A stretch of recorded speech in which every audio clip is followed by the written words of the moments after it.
You've pictured it, haven't you? That feeling, the electric energy, maybe grabbing some unbelievable food from a street stall somewhere. Just that buzz of a city that feels totally alive, totally new. Yeah, the idea of actually picking up and moving your life to somewhere like Bangkok. It's a dream a lot of people have, that, Yeah. vision of a completely different life in this dynamic Asian capital. But actually making that leap, going from dreaming about it to, well, living it, that involves figuring out a lot of specifics. There's a learning curve, definitely. And embracing some things you might not expect. And that's exactly what we're diving into today. We want to pull back the curtain a bit on what expat life in Bangkok is really like, and we've got some great insights to work with. We do. Our source for this deep dive is moveandstay.com. Now, these guys have been helping people find places to live and work across Asia for, get this, over 25 years. Wow, 25 years. Yeah. Yeah. They really specialize in finding accommodation rentals. Could be for a day, a week, a month. They know the market inside out, especially for business travelers and expats moving over. So that's 2.5 decades of really practical, hands-on experience. They've seen people make this exact move thousands of times, probably. It gives us a really solid foundation to understand the nuances, right? Exactly. They know the practicalities. So our mission today is to unpack their guide on living in Bangkok. We want to give you a really clear picture. We'll cover the exciting stuff, the culture, the energy, the potential for it being affordable if you live smart. And the good options for things like healthcare and schools, too. Right. But also, let's be real, the challenges. The guide doesn't sugarcoat it. We're talking about that legendary traffic. Oh, yeah. The cultural shifts you need to navigate and, the effort it takes to actually build a community, find your people. Bangkok is just this fascinating mix, isn't it? It's super modern in some ways, deeply traditional in others. It's exciting, but it can also be, well, intensely different, like you said. Yeah, it definitely demands an open mind. So what is this guide, built on all that experience, helping people settle in, actually tell us about making Bangkok home? Let's get into it. Okay, so first off, just acknowledging that stepping into life in Bangkok, it's a huge change. It's not like being on holiday. Right. You're integrating into this city that just throws incredible food at you, nonstop energy, a whole different rhythm of life. And the guide really emphasizes that managing your expectations from the start, going in with clear eyes, is maybe the most important first step. It's easy to just see the glamorous side, the Instagram version, right? Right. But they make it clear it's real life. You still get the day-to-day stuff, just, maybe with more tuk-tuks involved. Exactly. And they really highlight cultural adaptation as a major area where those expectations get tested. Ah, okay. So what are the key things there? Well, Thai culture has some pretty significant differences compared to, say, many Western norms. Understanding these is kind of crucial for just navigating daily life without causing offense or getting frustrated. Like what specifically? The guide points to the huge importance placed on respect, especially for elders. That's a big one. And then there's the whole concept of saving face. Saving face. I've heard that. What does it mean in practice? It generally means avoiding confrontation or causing embarrassment in public. Interactions are often more indirect, to maintain harmony. You don't just bluntly disagree sometimes. Sounds like that requires quite a bit of patience. And maybe learning to read between the lines a bit. It absolutely does. And often tied to that is a more, let's say, laid-back approach to strict schedules or punctuality than some expats might be used to. Things might not always run like clockwork. Okay. So the guide's advice is pretty straightforward but essential. Embrace these differences. Don't fight them. Don't constantly compare it to how things are back home. Just lean into it. Except this is how it works here. Pretty much. They actually suggest things like actively participating in local festivals. Don't just watch Songkran, the water festival, get involved. Or experience Loy Krathong, floating the lanterns. They say these are powerful ways to build real understanding, not just be an observer. That makes a lot of sense. Build appreciation through experience. Yeah. And building on that, feeling like you belong anywhere, comes down to connection, right? Yeah. The guide stresses social integration. Hugely important. And they acknowledge it can feel tricky when you first arrive, especially if there's a language barrier, which can feel isolating. Yeah, I can imagine. So how do they suggest breaking through that? Well, starting with expat groups is a really common recommendation. It makes sense, right? It's a lower barrier way to meet people who are literally in the same boat, navigating the same challenges and excitement. Kind of like finding your initial support network. Yeah. People who just get it. Exactly. But, and this is important, the guide strongly encourages looking beyond just the expat bubble. Right. Connecting with local Thais is where you get that richer, more authentic experience. Taking a Thai language class, for instance, that's a great way to do two things at once. Learn practical skills and meet people, locals, and other learners. At the time. And they also note that Thai people are generally known for being incredibly friendly and welcoming. So if you make the effort, put yourself out there a bit, it often pays off. So don't be shy, basically. Ah, They also mention joining activities, right? Like sports clubs or cooking classes. yeah, anything with a shared interest. Photography group, a running club, whatever you're into. It's a natural way to build relationships based on something you both enjoy, rather than just being expats. Which, naturally, leads us straight to the language issue. Yep. The guide is very clear on this. Look, English is spoken in tourist hotspots and a lot of business settings, but for truly integrating into daily life, language is definitely a barrier. So basic Thai isn't just a nice to have. They frame it more as essential. For simple things, ordering that amazing street food you want to try, negotiating a price at a market, telling a taxi driver where to go, even just showing basic politeness and respect. You can't really feel like you live in the city if you can't do those basic interactions. Right. And they highlight that even a small effort, like maybe 15 minutes a day on a language app, can make a surprising difference over time. Plus, there are plenty of language schools. Okay. And here's a really practical point they make. For certain jobs, having some Thai language ability might actually be a requirement, or at least a significant advantage. Okay. Good to know. Now, Ah. let's talk about money. Because that's always a huge factor for anyone thinking about moving. Mm. Bangkok has this reputation for being affordable, but the guide throws in a big but. Right, very big but. That affordability completely depends on your lifestyle, how you choose to live day to day. This is where the guide gets really practical, which is super helpful. They say housing is the absolute biggest chunk of your budget, the main variable. Yeah. So what kind of costs are we talking about? Ballpark figures. Well, for apartments, they give a pretty wide range, maybe 400 pounds up to 1,500 pounds a month or even more. If you're looking at modern condos, the ones that often have pools, gyms, that sort of thing, that could be more like 600 to 2,500 pounds plus per month. Right. Houses tend to be further out from the center, and costs vary a lot depending on size and location. And location near the BTS SkyTrain or MRT subway, that makes a huge difference to the price. Right, convenience costs. But it also saves you time and money on transport later, I suppose. Exactly. Trade-offs. Okay, what about daily stuff, like food? This is where you can really, really save money if you embrace the local way. Street food is incredibly cheap. We're talking maybe £1 to £3 for a meal. Wow. Local Thai restaurants are also very reasonable, maybe £5 to £10 per person.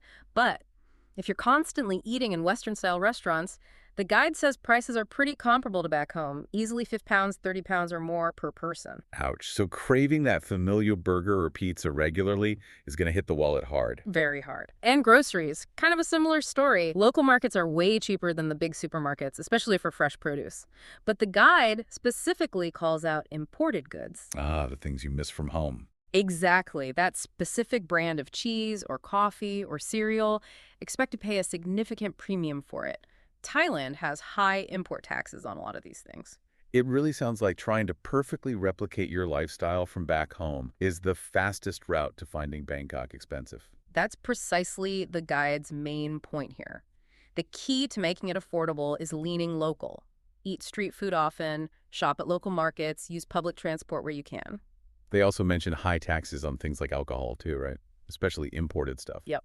So that nice bottle of wine or imported craft beer, that won't be a bargain buy. So the big takeaway on cost of living is it's not inherently cheap or expensive. It's really what you make it. It depends entirely on how locally you're willing to live. Absolutely. Spot on. Now, shifting gears a bit, for anyone planning to work in Bangkok, the guide gives a pretty good overview of the job scene. What's the general picture there? They describe it as quite diverse. Lots of multinational companies have regional hubs there, especially in sectors like finance, manufacturing, IT. There's also a growing startup scene, apparently, which is good news if you've got tech skills. Okay, so opportunities exist. They mention a report too. Yeah, they reference A.T. Kearney's Global Cities report, noting Bangkok scores reasonably well for business activity and human capital.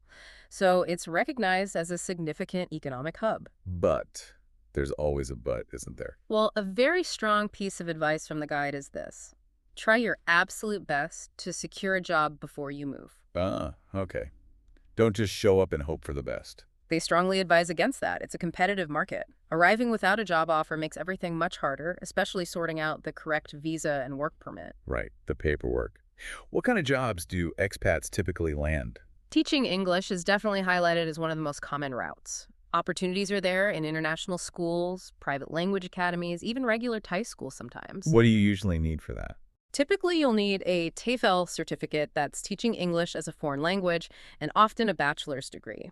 Pay varies quite a bit depending on the institution, but it's a very common way for people to get their foot in the door. This usually requires a specific visa, the non-immigrant B's visa, for teaching. Okay. And if teaching isn't your thing? Well, the corporate world is definitely active. Roles in marketing, sales, finance, IT are certainly there, but the guide is realistic. Competition can be tough. You're competing not just with other expats, but also with increasingly skilled local professionals. So you need to bring something valuable to the table. Pretty much. The guide advises really tailoring your CV or resume for the Thai market, and networking is crucial. They mention LinkedIn as an important tool for making connections. So finding a job might take some time, requires patience, using all the channels, online job boards, recruitment agencies, and really working your network. Definitely. Okay, moving on from work and money. Essential services. Healthcare and education. Obviously critical if you're relocating, especially with a family. Right. How's the healthcare system described? Generally good is the verdict, particularly the private sector. Most expats, the guide notes, choose to have private health insurance. Why is that? It gives you access to hospitals with generally better facilities, significantly shorter waiting times compared to public hospitals, and crucially, often more English-speaking doctors and staff. Public hospitals are available, but language can sometimes be a real barrier there. Makes sense. Private places are often top-notch. Some are world-class, yeah. The guide also gives some really practical health tips, like always have cash or a credit card ready, as you often need to pay up front, even with insurance. Keep your insurance details, passport, work permit easily accessible. Good advice. They also remind you to check what vaccinations you might need before you travel. And here's a really smart one. Make a list of the nearest private hospitals and their emergency contact numbers for your home, your workplace, your kid's school. Keep it handy. That's brilliant. Reduces panic in an emergency. Yeah, and maybe keep a little card with any allergies or important medical conditions you have, maybe in basic Thai too, if possible. Super practical. Okay, for families moving with children, schools are a huge deal. What's the situation with international schools? Plenty of them, apparently. Lots of options, offering different curricula, British, American, the IB, International Baccalaureate. The guide says the quality is generally high, Right. but competition for places can be fierce, especially at the most popular schools. So the advice is apply early, well in advance. Got it. And things to consider when choosing. The main factors are the curriculum you prefer for your child, the school's location, thinking about that daily commute again, and inevitably, the fees. International schooling isn't cheap anywhere, and Bangkok is no exception. Right. And for adults looking to study, Yeah. any options? Yep, they briefly mention universities like Assumption University, often called ABAC, Mahidol University International College, MUIC, and the big one, Chulalongkorn University. They all offer programs taught in English. You need to research specific courses and requirements, but higher education options are there. Okay, deep breath. Now for the part that everyone talks about. Maybe the most legendary and potentially frustrating aspect of Bangkok life, getting around. Transportation and traffic. Ah, yes. The adventure, as the guide politely puts it. It's definitely a core part of the Bangkok experience. You can't avoid it. So what are the options? They break down the public transport, right? They do. The BTS SkyTrain and the MRT subway are lifesavers during peak hours. They're efficient, clean, air-conditioned, great for the central business districts and popular areas. Fares are reasonable, too, generally 50 to £2 per trip. But the catch is...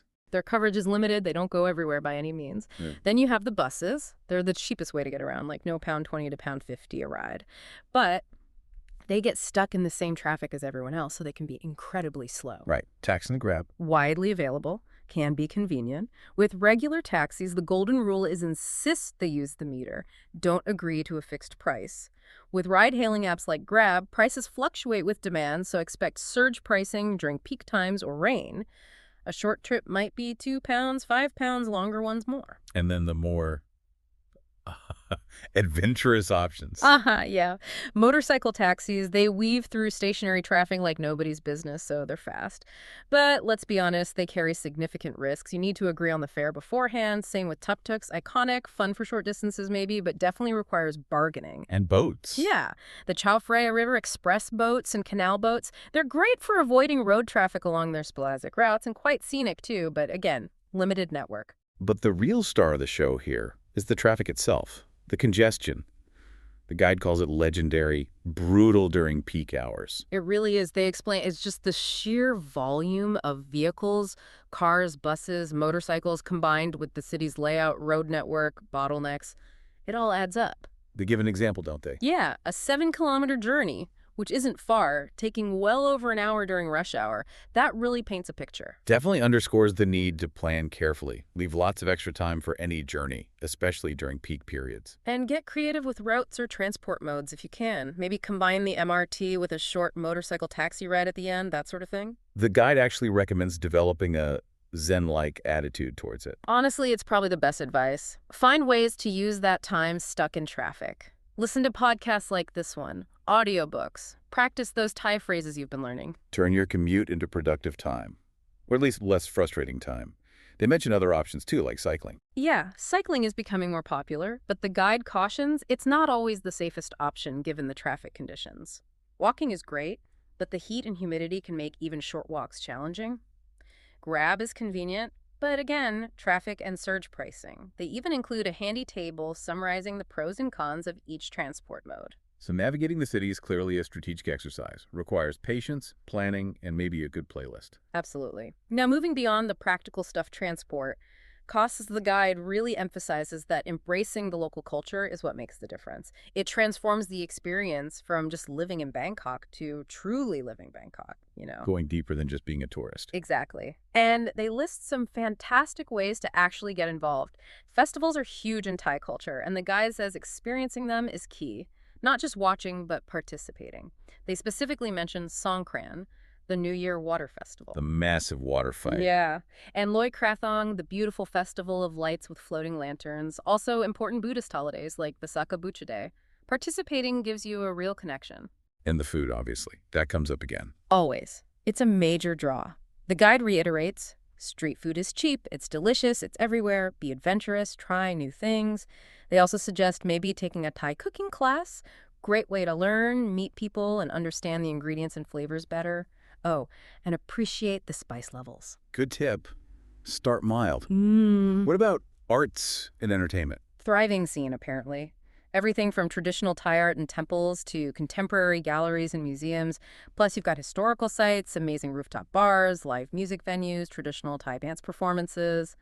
Lots to explore. So the message seems to be, immerse yourself. Be open, respect customs, try things, connect with people. That's the path to really enjoying it. That's consistently the thread running through the guide for a fulfilling experience, which brings us back nicely to community and support, because moving anywhere new can feel lonely at first, right? Definitely. The guide acknowledges that potential for isolation. And stresses that putting yourself out there is just essential. You have to make the effort. So where do you start? Expat networks seem like the obvious first step. Yeah, and Bangkok apparently has a really vibrant expat scene. Loads of groups for different interests, sports clubs, book clubs, professional networking, just social meetups. The guide mentions Facebook groups and the Meetup website as great places to find these. It's a good way to get advice and meet people going through similar things. But again, they emphasize not just staying in the expat bubble. Right. They really underscore the value of building friendships with locals. That's where you get a much richer, more authentic understanding of the culture and the city. It moves beyond the surface level. How do they suggest doing that practically? Well, we mentioned the Thai language class, already great way to meet locals and other learners.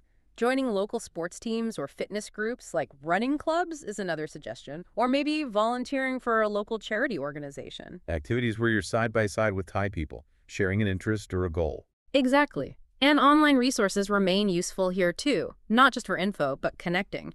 Expat forums, those Facebook groups again, and they even mention online dating apps as simply another way people meet, whether for romance or just making new friends. Okay, so lots of avenues if you're willing to seek them out. So bringing it all together, what's the final picture painted by this guide? After laying out all the highs and lows, the practicalities and the cultural stuff, what's the essence of expat life in Bangkok, according to MoveAndStay.com's 25 years of experience? They paint a picture of a city that is undeniably bustling, yes. It's hot, it can be overwhelming at times, but it possesses this really strong magnetic charm. What gives it that charm, do they say? It seems to be the incredible mix of cultures, the absolutely fantastic food scene, obviously, and the vibrant sense of community that can develop, which really helps it start to feel like home, despite the differences. But the challenges they mentioned earlier, they're still real. Oh, definitely. They reiterate them. The traffic is a daily reality. The language barrier needs effort to overcome. The climate takes adjustment. And navigating bureaucratic stuff can be tricky. So it's not all easy street. Not at all. But their final conclusion is genuinely positive. They argue that if you approach Bangkok with an open mind, a sense of adventure, and a willingness to kind of embrace the chaos, the good stuff far outweighs the bad. And it leads to growth. Immense discovery, constant learning, and significant personal growth. That's the reward they see. They even add a personal note saying their own journey helping people in Bangkok has been beautiful, an experience they wouldn't trade. It sounds like a city that really rewards you if you're brave enough to lean in fully. You absolutely have to plan for things like traffic, you need to manage your costs by genuinely adopting local habits, and you have to be proactive about building your community. Yeah, it's not passive. It requires engagement. It might seem daunting looking at it from the outside, all these factors, but the overall picture they paint is one of a potentially incredibly enriching life if you're willing to make that leap and adapt. And perhaps the ultimate secret, as they sort of hint, is just showing up with an open heart and an open mind. Being ready for whatever Bangkok throws your way, good and, well, challenging. It really leaves you thinking, doesn't it? If you were to take that leap, what unexpected discoveries might be waiting for you when you decide to fully embrace a truly different way of life?